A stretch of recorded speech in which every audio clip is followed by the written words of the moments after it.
अस्सलाम वालेकुम my YouTube family, कैसे हैं आप सब। आज मैं बना रही हूँ अचारी बैंगन, जो कि बहुत इजी और क्विक रेसिपी है।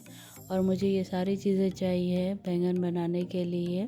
तो सबसे पहले जो है वो मैंने हाफ़ कप से भी थोड़ा सा कम ऑयल ले लिया और उसमें मैंने तकरीबन 1 टीस्पून जो है वो ज़ीरा ऐड किया। और उसके बाद मैंने इसको कर लिया है थोड़ा सा मिक्स, ताकि ज़ीरा अच्छे से पक जाए। और बैंगन जो है वो हाफ़ केजी है और उनको मैंने इस शेप में कट कर लिया और पानी में भिगो दिया है, ताकि वो जो है वो ब्लैक ना हो जाए।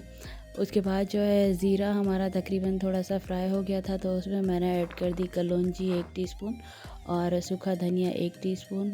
और जो सौंफ था तकरीबन 1 से 1.5 टीस्पून, उसको मैंने थोड़ा सा दरदरा कूट लिया था, वो ऐड किया। और उसके बाद मैंने इसमें राई पाउडर जो है वो ऐड किया, तकरीबन 1 से 1.5 टेबल स्पून, ठीक है, टेबल स्पून ऐड किया है मैंने इसमें।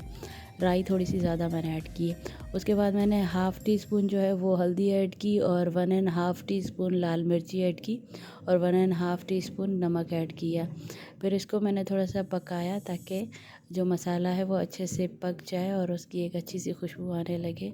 तो उसके बाद अब हम जो है इसमें ऐड कर देंगे बैंगन, और हम सारे बैंगन तकरीबन ऐड कर देंगे और फिर इसको कर लेंगे अच्छे से मिक्स।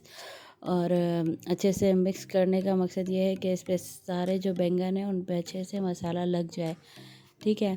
फिर उसके बाद हम इसको भूनते रहेंगे और इसको चिपकने नहीं देंगे नीचे, क्योंकि इसमें पानी तो बिल्कुल भी ऐड नहीं होगा।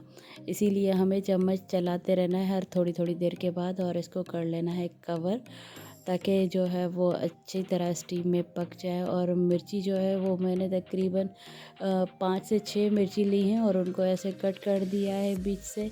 और जो एक बड़ा लेमन था उसका जूस तकरीबन 1.5 लेमन के करीब जो है वो इसमें से जूस निकला था। तो वो जो अब हम इस पर ऐड कर देंगे थोड़ी देर देखे पकने के बाद, इसकी ये सूरत हाल है। और उसमें मैंने ऐड कर दी हरी मिर्ची और लेमन जूस, और जो लहसुन के तकरीबन 4 से 5 जवे थे, वो आप कम ज़्यादा भी कर सकते हैं लहसुन के जवे। अगर आपको ज़्यादा लहसुन पसंद नहीं है तो वो मैंने कट करके ऐड किया और इसको कर लिया है फिर से अच्छे से मिक्स, ताकि जो लेमन जूस है वो भी अच्छे से मिक्स हो जाए और एक खट्टा सा टेस्ट आ जाए अचार की तरह। फिर भी मैंने इसको कवर कर लिया है और इसको पकने के लिए छोड़ दिया है। तकरीबन लो फ्लेम पे मैंने इसको पकने के लिए छोड़ा है, और देखें ये कितनी अच्छी तरह से स्टीम में पक गया है। और बैंगन जो है बिल्कुल अच्छी तरह से पक गए हैं और मसाला लग गया है बैंगनों पे। और मिर्ची भी जो है वो उसने भी अपना कलर चेंज कर लिया है, मतलब ये बिल्कुल अच्छी तरह से पक गए हैं, ये देखें।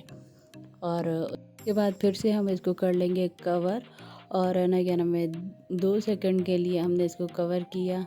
और उसके बाद बिल्कुल बन के ये रेडी हो गया है, देखें। और चलें जी, अब हम इसको कर लेते हैं डिश आउट। और बहुत इजी और क्विक रेसिपी है, आप लोग ज़रूर ट्राई कीजिएगा। मुझे कमेंट बॉक्स में बताइएगा कि कैसा बना है। और एकदम अचार का टेस्ट देता है और आप लोग पराठे के साथ इसको खा सकते हैं, बहुत मज़े का होता है। और अपना बहुत सारा ख्याल रखिएगा। अल्लाह हाफ़िज़।